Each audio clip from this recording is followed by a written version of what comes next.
Portaria nesta segunda-feira no Diário Oficial da União com as novas regras para a solicitação de auxílios por incapacidade temporária sem a necessidade de perícia médica. Mas afinal, como é que ter acesso a esse auxílio-doença sem precisar ir até uma agência para ser atendido por um médico e assim ele atestar essa incapacidade para a atividade profissional? É o assunto de hoje no quadro Eu Tenho Direito.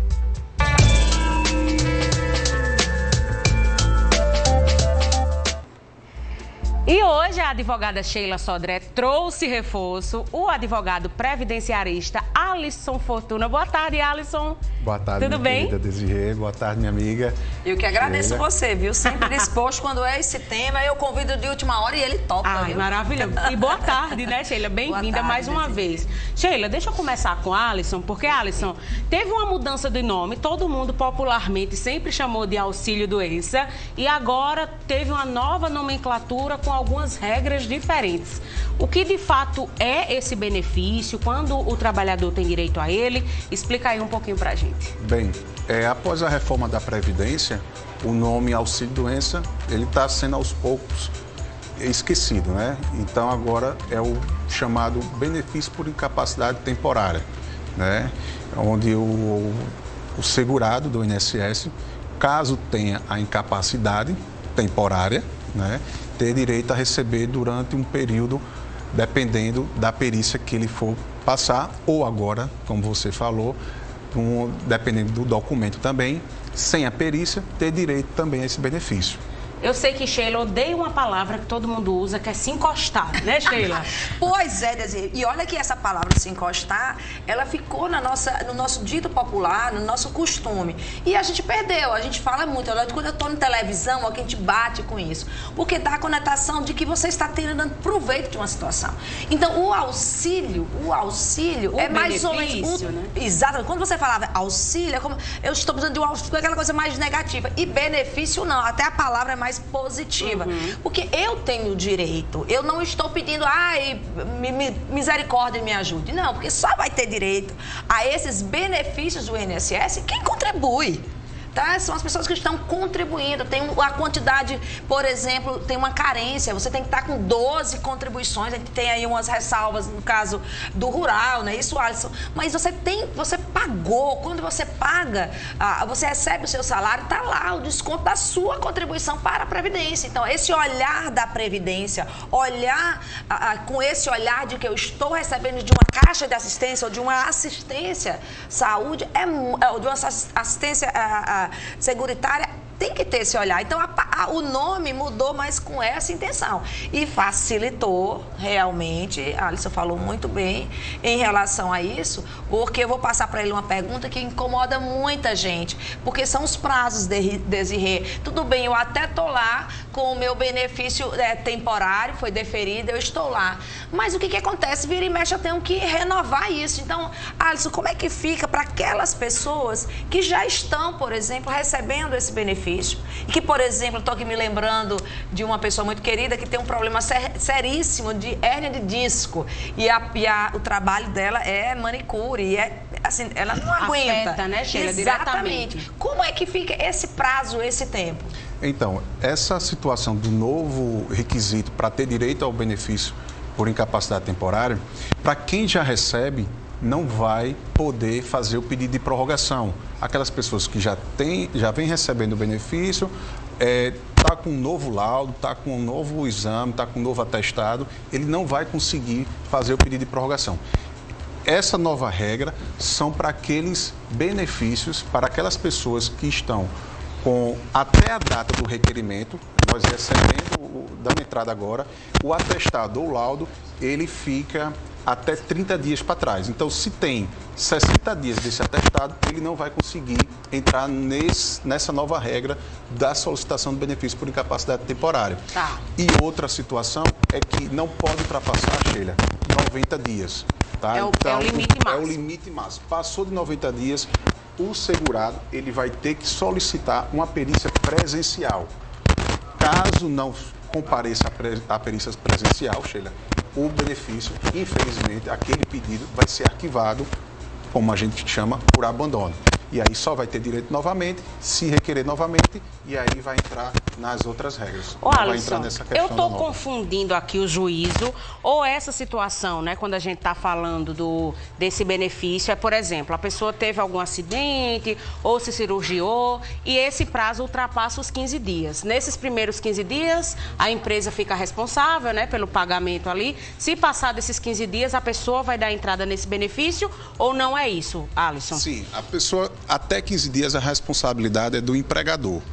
Após os 15 dias, estando com o atestado devidamente preenchido, tem as regras, Sheila, que precisam ser seguidas, né? Tem o nome completo do segurado, o nome do médico, com sua assinatura, com carimbo, com o número do CRM, informando a doença, o início da incapacidade e o fim também.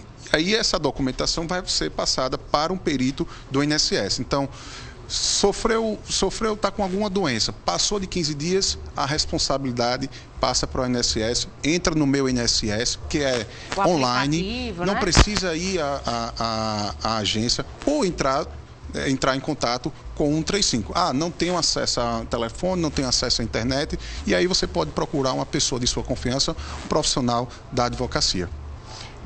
A minha preocupação, doutor Alisson, é exatamente aquelas pessoas que acabam precisando ir para o judiciário para garantir esse direito, porque boa parte dessas pessoas tem o seu pedido negado. Né? Então, assim... É uma reclamação comum, muito grande, né? E se submete, assim, a cada situação, assim, a essas perícias que nunca são agendadas. Vence o prazo e a pessoa não conseguiu reagendar uma nova perícia. Então, ele fica sem receber do INSS e a empresa também não pode recebê-lo de volta. Então, nós temos essa parte nesse limbo, né? E sem contar com isso. Então, como evitar e como orientar o nosso telespectador, aquela pessoa que está realmente precisando, que está nessa situação, qual é a melhor situação dentro dessa nova regra? Ele pode se antecipar para quem, por exemplo, acabou de ter uma negatória? Infelizmente, com a negativa do INSS, o único caminho que precisa é a justiça. E o empregador, ele está no direito dele também de não recebê-lo. Por quê? Se ele está sem poder trabalhar, o médico dele está dizendo que não tem condições, o médico, eu digo, do segurado, não tem condições de trabalhar, e aí também existe a empresa, vou falar em questão de empresa, também o médico da empresa diz que ele também não tem condições de trabalhar. Sim. E se ele continuar trabalhando, poderá ter um agravamento. Infelizmente, como a doutora Sheila falou, existe esse limbo, e aí quem fica prejudicado é o próprio segurado. Então, infelizmente, é aguardar a perícia da justiça para verificar se o perito judicial vai conceder ou não esse benefício temporário. E aí não entra nessa regra, nova regra, né? Sim. Lembrando que essa nova regra tem que seguir alguns requisitos que eu já citei, alguns aqui. E é bom lembrar, né, doutor Alisson, que também isso não tem a ver com acidente de trabalho, que às vezes muita gente confunde, né, essa questão desse benefício que era popularmente conhecido como auxílio-doença, é completamente diferente da questão de acidente de trabalho, sim, né? Os que são decorrentes de acidente de trabalho, como Sheila antecipou, eles são isentos da carência, não precisa contribuir para 12 meses, ou com 12 meses. Então, quem tem alguma doença grave ou teve algum acidente de trabalho, esse período de 12 meses de contribuição, ele é isento. Então, aí ele vai poder requerer o benefício por incapacidade temporária. Mas, normalmente, nesse caso, a empresa, ela tem que preencher todos aqueles documentos, né? Sim. De acidente de trabalho, e aí é todo o departamento pessoal que acaba dando realmente o encaminhamento. Sheila e Alisson vão continuar, voltam no próximo bloco, estão chegando dúvidas, aí a direção está ali organizando a sequência para responder na volta, pode ser? Perfeito. Então, obrigada, já vocês voltam, tá? Agora, eu vou convidar uma pessoa, aqui hoje eu estou recebendo os advogados Sheila Sodré e Alisson Fortuna. Alisson, chegaram muitas perguntas. Só para a gente reforçar, não chama mais auxílio-doença. Qual é o termo agora que a gente usa? Benefício por incapacidade temporária. Eita, anota aí, minha gente. Como Sheila disse, somos formadores de opinião e precisamos dizer o nome correto, né?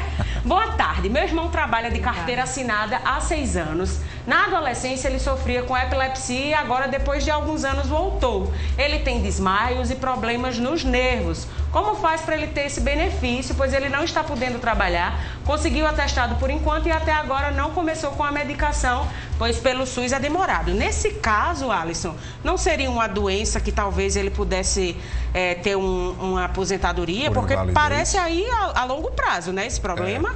É o que eu sempre digo na minha rede social para os colegas também que estão iniciando agora a advocacia previdenciária. Ter a doença não significa que você tenha incapacidade. Tá. Então é importante que a gente verifique através do laudo e exames. E a função que ele exerce E também, a função, né, que ele exerce. Porque uma situação de epilepsia, imagine você sendo motoqueiro. Né? Então, você tem uma epilepsia, você vai cair, vai sofrer um acidente e causar até mesmo a morte. Então, sim, isso também conta a questão da sua função. Tá, mais uma. Vitor Gomes, boa tarde. Minha filha de 11 anos recebe o BPC, mas eu tenho outro filho de 12 anos que tem dislexia. Já mudou o tema aqui, hein?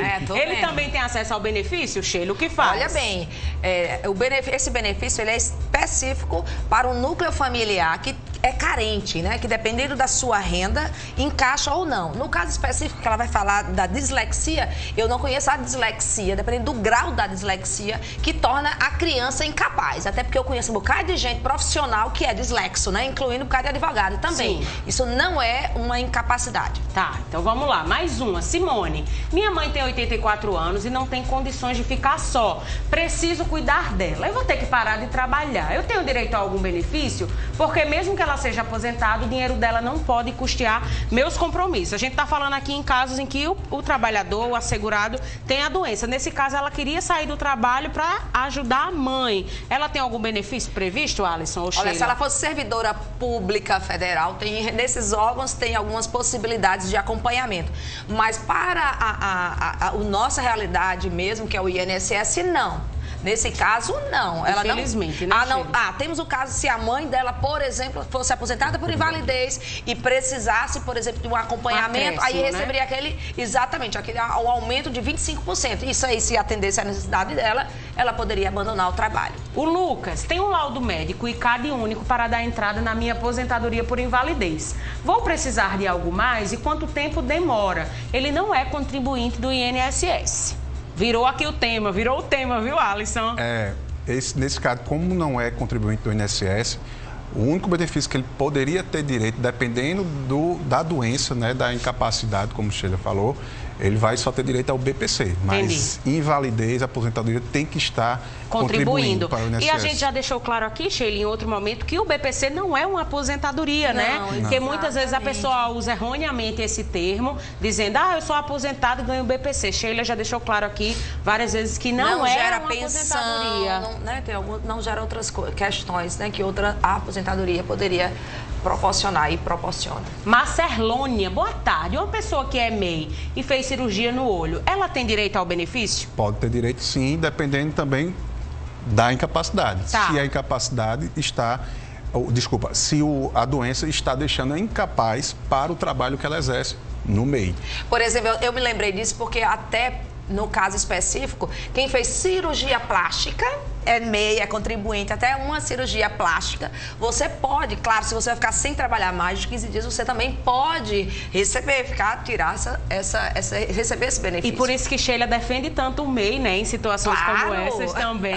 Exatamente por isso, né, que você é assegurado aí em diversos direitos, benefícios. Meu nome é Maria do Carmo, eu tenho 15 anos de INSS pagos e sinto muita dor na coluna e na área lombar. Eu posso dar entrada no INSS e o que eu preciso para dar entrada? Ela não especificou aí a função, o que é que ela trabalha, eu acho que ela está falando de aposentadoria já.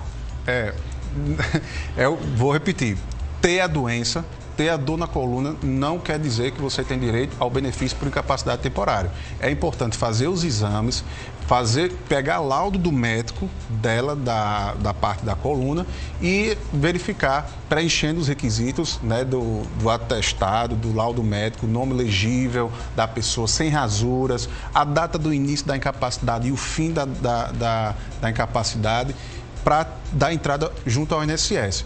E aí, se passar de 90 dias, como eu tenho dito aqui, dessa nova portaria, e aí vai ter que fazer a perícia para ver se ela vai continuar com benefício por incapacidade ou aposentadoria por invalidez.